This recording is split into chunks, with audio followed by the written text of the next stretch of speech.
Hello, today we will guide you through how to import and export a CSV file in Jira. In this walkthrough, we'll keep things simple and practical so you can follow along easily inside your Jira workspace.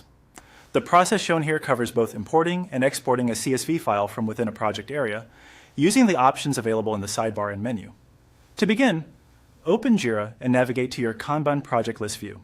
This is the main project page where you can see your work items displayed in a list format. Starting here is important because the import and export options we need are accessed from within the project interface itself. Once you're on the project page, move to the left-hand navigation panel and click on the space labeled Sample Space. This takes you into the area where the relevant project actions are available. If your navigation panel is collapsed or narrow, it may help to expand it first so the labels are easier to read.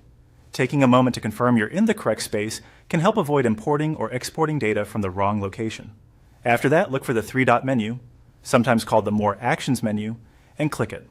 This menu typically contains additional options that are not shown directly on the main screen. If you don't see it right away, scan near the project controls and action area.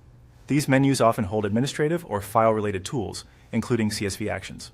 From the menu that appears, click on Import Work Items from CSV.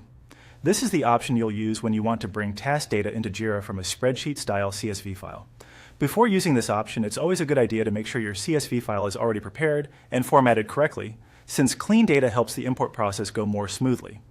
In this step, simply select the Import option from the menu to begin that workflow.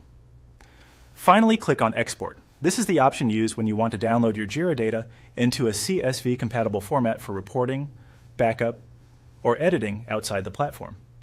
Exporting can be especially useful if you need to review information in a spreadsheet or share structured data with others through approved internal processes. And that's it. You've now seen where to go in Jira to access both the import and export CSV options. Follow these same actions whenever you need to move work item data in or out of your project quickly and efficiently.